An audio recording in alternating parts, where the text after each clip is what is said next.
வேலைவாய்ப்பு மோசடி தொடர்பாக அமலாக்கத்துறை இரண்டாவது முறையாக கடிதம் வழங்கியிருக்கிறது. மேலும் விவரங்களை எமது செய்தியாளர் சாலமன் வழங்க கேட்கலாம்.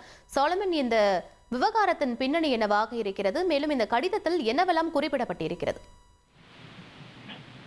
நகராட்சி நிர்வாகம் மற்றும் குடிநீர் வழங்கல் துறையில சுமார் 2538 பேருக்கு அரசு வேலைக்கு ஆட்கள் சேர்க்க குறைந்தபட்சம் 30 லட்சம் முதல் 40 லட்சம் வரை பணம் வசூலிக்கப்பட்டு மோசடி நடந்திருப்பதாக அமலாக்கத்துறை தமிழக டிஜிபிக்கு கடந்த அக்டோபர் மாதம் 27ஆம் தேதி ஒரு கடிதத்தை அனுப்பியது.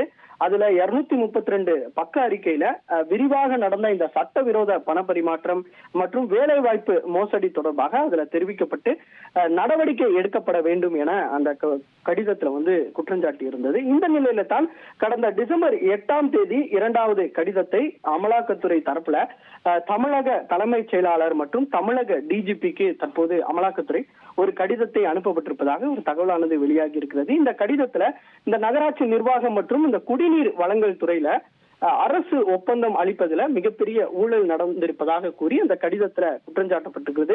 குறிப்பாக தூய்மை பணியாளர்களுக்கு இந்த குடியிருப்பு சாலை போடுதல், அதுபோல நபார்டு திட்டங்கள், தூய்மை பணியாளர்களை இந்த ஒப்பந்த அடிப்படையில எடுத்தல் உள்ளிட்ட பல்வேறு ஒப்பந்தங்கள்ல சிறு நிறுவனங்களுக்கு சாதகமாக லஞ்சம் பெற்றுக்கொண்டு ஊழல் நடந்திருப்பதாக தெரிவித்திருக்கிறார்.